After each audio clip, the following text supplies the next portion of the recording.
With Donald Trump's second term now a reality, what fears and hopes do Islamic Republic harbor?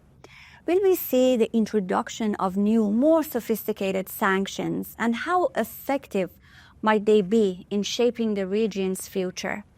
In a Middle East undergoing historic transformations such as the fall of Assad, the death of Haniyeh and Nasrallah, and Israel's display of exceptional intelligence and military strength, what lies ahead for the region?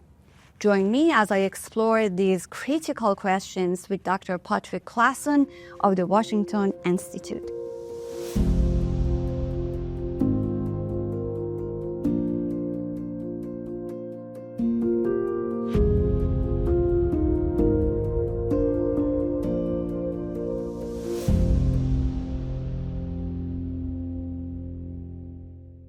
Dr. Clawson, thank you so much for your time. With Trump's second term starting soon, we are going to witness the return of maximum pressure campaign for sure, and that's going to be the least of what he's going to do against Islamic Republic. Do you think that he's going to add more types of sanctions, more fields? Well, adding additional sanctions takes quite a bit of work for the U.S. bureaucracy, and it may take a while for Trump to have enough people in place that they can put on those additional sanctions. So the Trump administration is likely to start thinking from day one about what additional steps to take, but it may be a while before we see them actually able to implement those kinds of steps. So the new types of sanctions are not going to be immediately posed. It's going to take time. Well, and in particular, there's a lot of sanctions that exist in theory that need to be enforced more if Trump wants to increase the pressure on Iran. So, and enforcing those sanctions, that's quite a lot of work. In the first Trump administration, the U.S. government bureaucracy put a lot of effort into implementing those kinds of sanctions. Now the new Trump team has to decide what are its priorities, because after all, there are also U.S. sanctions on Russia, China, about high technology products. There's a lot of things that the sanctions experts in the U.S. government have to do. And the question is, what's going to be the priority for Iran compared to those other sanctions? If you look at Trump's foreign policy, I want to ask your opinion where Iran is going to stand. Is it going to be a number one priority for Trump? Well, we can say that Trump has a lot of issues to deal with, and his top priority is probably going to be domestic matters, or questions like the migrants coming in on the southwest border. When it comes to foreign affairs, however, it's not as clear. It's not as clear. Trump thinks of himself as a real deal maker, so he may be tempted to try to reach a deal with Iran. Trump is also somebody who has a very long memory, and he dislikes it when people cross him. And so he knows full well that Iran tried to assassinate him. And he takes that personally for some reason. He doesn't like it when people try to assassinate him. He got shot, after all, in July. So he has a grudge against Iran, and that may influence how much time he spends on the Iran issue. And he also got hacked by Islamic Republic people. Do you think that this deal that you were talking about, how likely that is between Trump and Islamic Republic? Well, the big question has long been, is Iran interested in a deal? And we don't have a good sense of what motivates Khamenei, but one can make an argument that Khamenei may be interested in exploring a deal.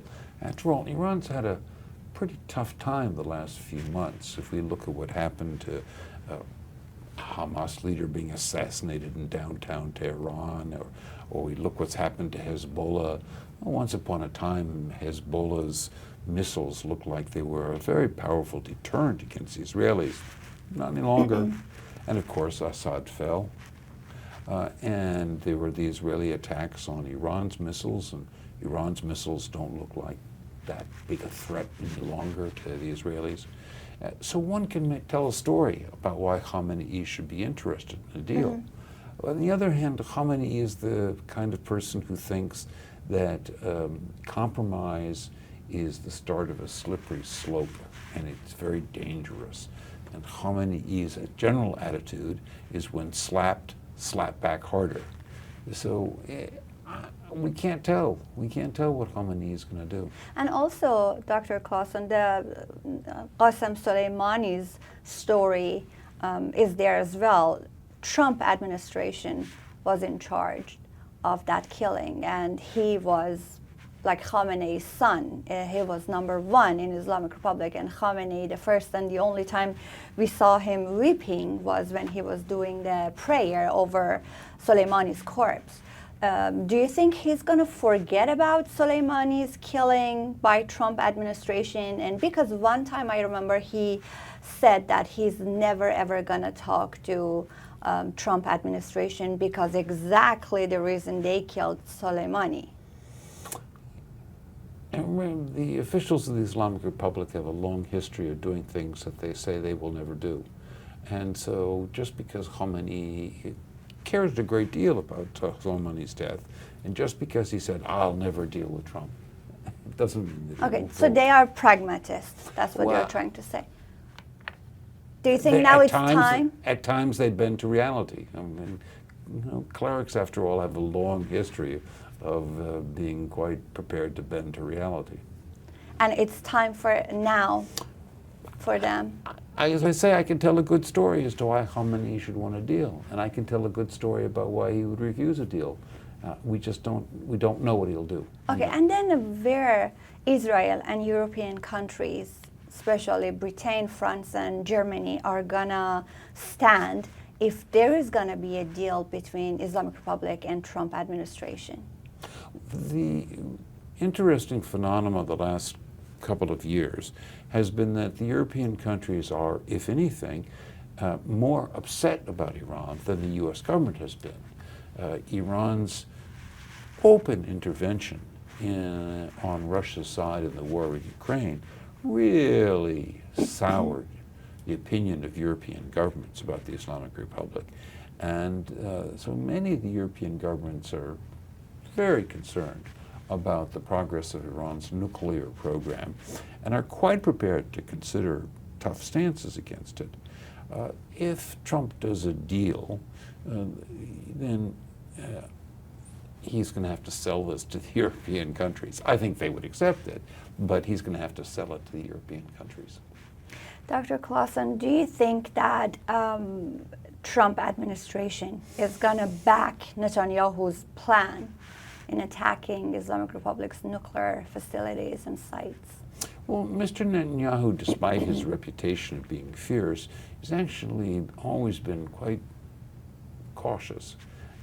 It took him 3 weeks after the October 7th, 2023 attacks before he allowed the Israeli military to invade Gaza. This is a guy who has not rushed to start wars. And so we can't be certain what he's going to do.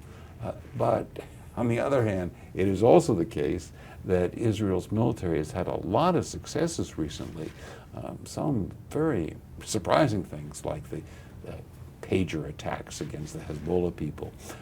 And so the Israeli military may say, look, this is the time to do something. And if they do, that'll carry a lot of weight with Netanyahu. We're not in the kind of situation we were in 10 or 15 years ago when Netanyahu was quite eager to do something about Iran's nuclear program. But the Israeli military was dead set against it. Now it's much more, if anything, the Israeli military which is prepared to act, and Netanyahu is not certain if that's what he wants to do. Dr. Clawson, you're giving us facts about history and how Israel over years and decades tried to deal with Islamic Republic's nuclear ambitions.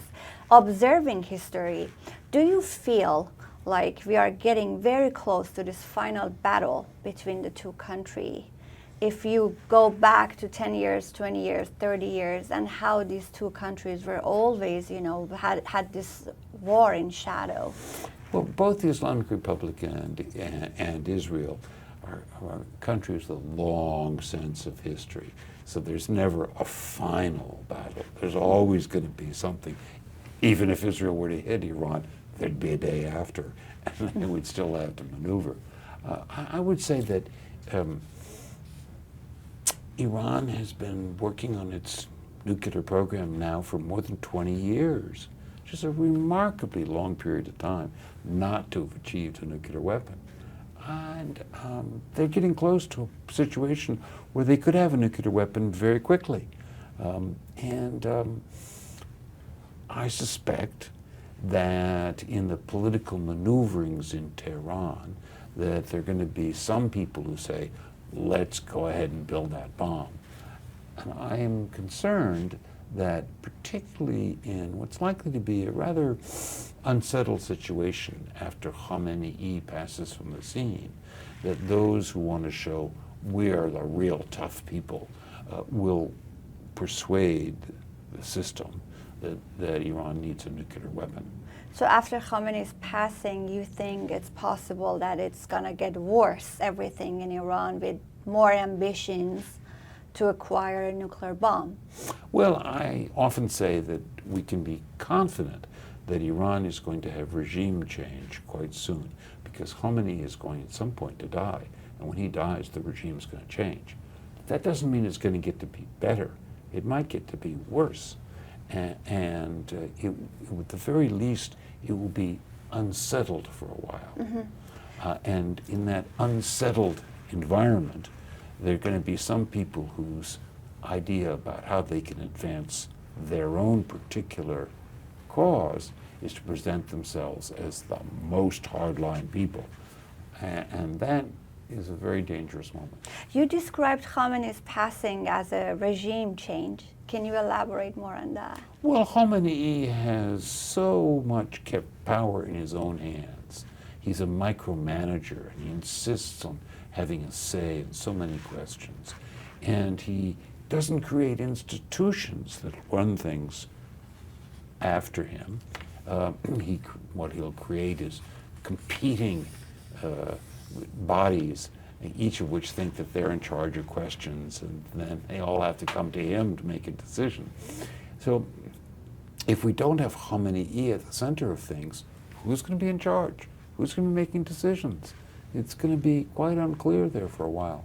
And we don't know who the successor is going to be. We don't have any institutions or bodies that'll take over.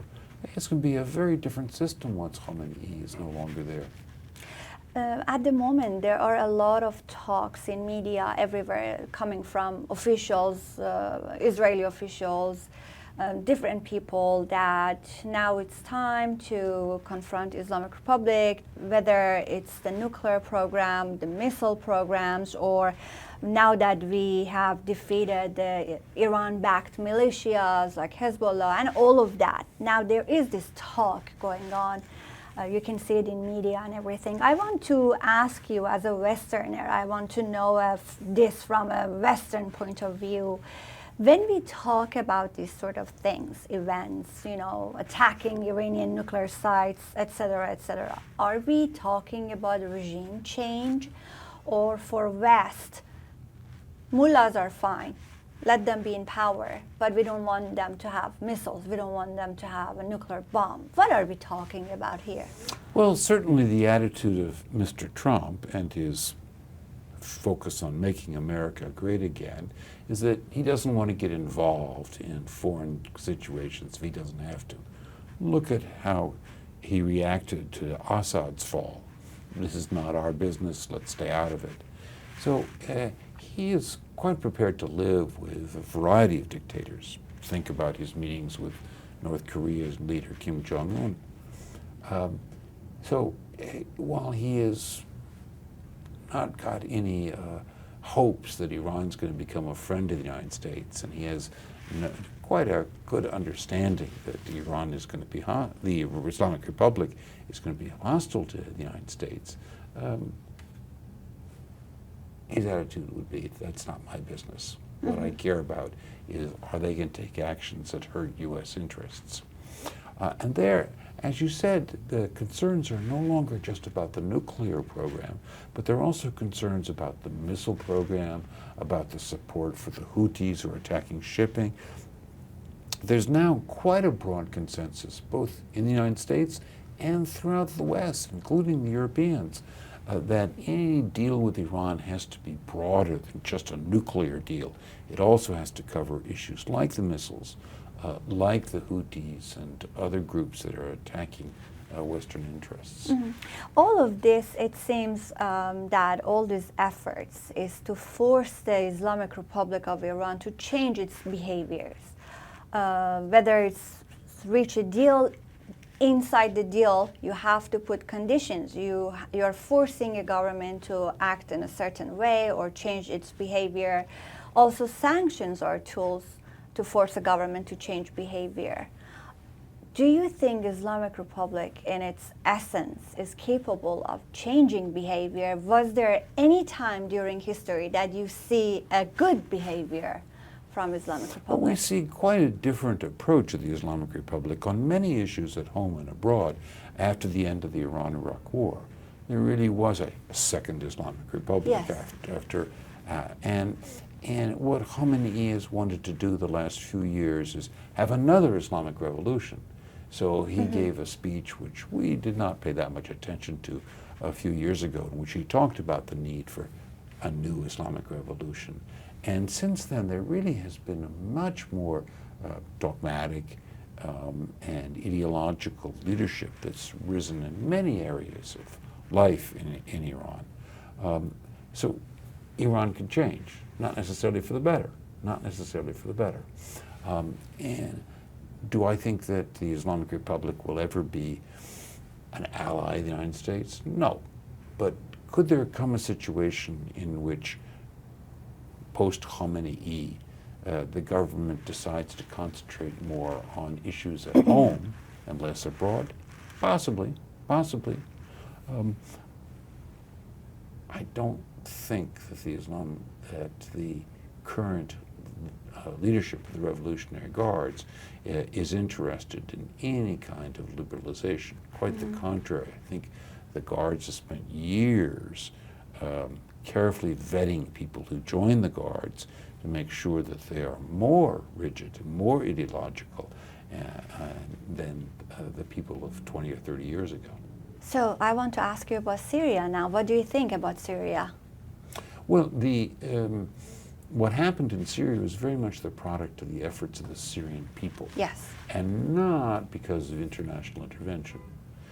And that's a very different situation and rather more hopeful, frankly, that things can work out.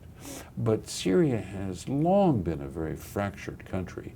And in the last 15 years of civil war, different parts of the country have gone in different directions. And bringing them together into one country, that's going to be tough. That's going to be really tough. I am surprised how little revenge-taking there has been. I expected there to be bloodshed. A very unfortunate situation in the Alawite majority areas along the coast. And so far, the revenge-taking has been rather limited. So that's an encouraging sign. On the other hand, I would not expect that Syria is going to be a country with a great deal of respect for civil rights and human rights. Limited. Yeah, we will see that. You said that Syria was, what is happening in Syria is a product of what the people have done. But I think if you look at Tahrir al-Sham and how they did it, starting their progress from north coming south to Damascus, Turkey helped them with weapons. It was not only civilians coming to street and, right. Look, giving slogans. HTS had tremendous support from the Turks. There's no question about it. But the amazing thing is how quickly the Syrian army dissolved. And I think many of us expected that some of the units of the Syrian army, the 4th Division, the 5th Division, would stand and fight, and it didn't happen. I certainly expected that the Alawite heartland would resist bitterly any attempt by HTS to take over. But we haven't seen that. Quite the contrary. We've seen a lot of people in the Alawite heartland who are quite happy to see Assad gone. What sort of impact that is going to have, what happened in Syria and Islamic Republic of Iran? How is it going to change everything, change the balance of what we were seeing before in the region? Well, Khamenei has spent more than 30 years worried about what happened in the fall of the Eastern Bloc countries in Europe, and talks a lot about the Velvet Revolution in Czechoslovakia, where what seemed like a solidly in power communist government completely disappeared within a month. And he's been very worried that there would be some kind of a Velvet Revolution in Iran, and all of the color revolutions in Eastern European countries like the Ukraine or Georgia only fed that concern. Well, along comes the overthrow of Assad, and this seems to be the kind of nightmare that Khamenei has long had about what would happen in Iran. And so I can only imagine that he is determined to see that not happen in Iran. And in terms of the influence Islamic Republic and Khamenei has in the region, with whatever happened in Syria, do you think that influence in the region is a thing of past, and we are seeing now a weakened Islamic Republic and all those backing of different militias, all of those now is history, or you think Islamic Republic is going to make a comeback? Well, the Islamic Republic has twice before faced situations where it looked like its days were numbered. After all, after Saddam was overthrown in 2003, there were many people who thought that the Islamic Republic would be next to be overthrown. And again, in the period of the very tough UN and world power sanctions on Iran in 2012, 2015, many people thought, boy, Iran is really losing its influence. And in both times, Iran has come back. And so I think that Khamenei's attitude is that, yeah, well, okay, we've had a tough year, but we will be back. I don't know if he's right, but certainly that's the way he thinks. Dr. Clawson, do you consider Islamic Republic a very powerful government? Well, governments that have a strong ideological basis, but weak support among their people, may be fierce governments. I don't know if I'd call them strong. So yes, I think the Islamic Republic is a fierce government, but it doesn't have the support of the great majority of the people, and that's a real problem. You know, it's quite possible to survive with a repressive government that's only supported by a quarter of the people, maybe less. But long-term future for that, it didn't work out so well for Stalin or for Hitler. It hasn't worked out that well for many dictators around the world. I don't know how well it's going to work out for the Islamic Republic. Yeah, they have this legitimacy problem inside. And I want to ask you, as someone who follows Iran for a long time and very carefully, whatever happened since October 7th, 2023 till today, and a lot has happened, history happened, in my opinion. Do you think that if there was any idea among Westerners and Western governments that Islamic Republic is strong militarily, it's a strong government, do you think that shattered and we don't think that way anymore about Islamic Republic, just watching how the country lost all its backed militias in the region, everything that happened to Islamic Republic? Do you think that looking at that, you don't consider Islamic Republic strong anymore. Well, there was a time when there was a great deal of worry in many Western capitals, and for that matter in Israel, about what Iran might do in response to some development to the other. And there was a lot of concern about the various instruments the Islamic Republic had, but much less so now. Mm-hmm. Now, the Houthis are still quite possibly blocking a lot of the shipping in the Red Sea, but frankly, the world shipping industry has adjusted to the loss of the Suez Canal and the Red Sea, and it doesn't look as terrifying as it did when it first happened. It's been a remarkable downgrading of concern about how Iran might respond. And that's going to have an impact? How is that going to be translated into what? That now that Westerners know that, oh, these guys are not that strong that we thought. The main impact is it's going to make Iran less of interest to governments in the West. They don't care as much about what Iran thinks as they once did. Now, of course, if Iran explodes a nuclear weapon, that may be different. But what we saw with North Korea is North Korea thought that when it exploded a nuclear weapon, suddenly everybody would give it respect and pay attention to it. That's not what happened. Mm-hmm. And so it's even conceivable that Iran with a nuclear weapon will find that the world is ignoring it. Dr. Clawson, to wrap up our conversations, I want to ask you a very broad questions about the region. Now, we are talking about a very weak Islamic Republic. We are talking about Syria, which is starting a new chapter. We are going to see what sort of a chapter that's going to be. And with Israel, that achieved a lot during the last 14 months, let's say. Is this a new Middle East, in your opinion? A new Middle East is getting born. Do you see it that way, or am I exaggerating? The Middle East has a remarkable ability to throw up new problems, and I would anticipate that we're going to see new problems out of the region. Things we hadn't expected. Nobody expected the October 2023 Hamas attack on Israel. Nobody expected Assad to fall that quickly.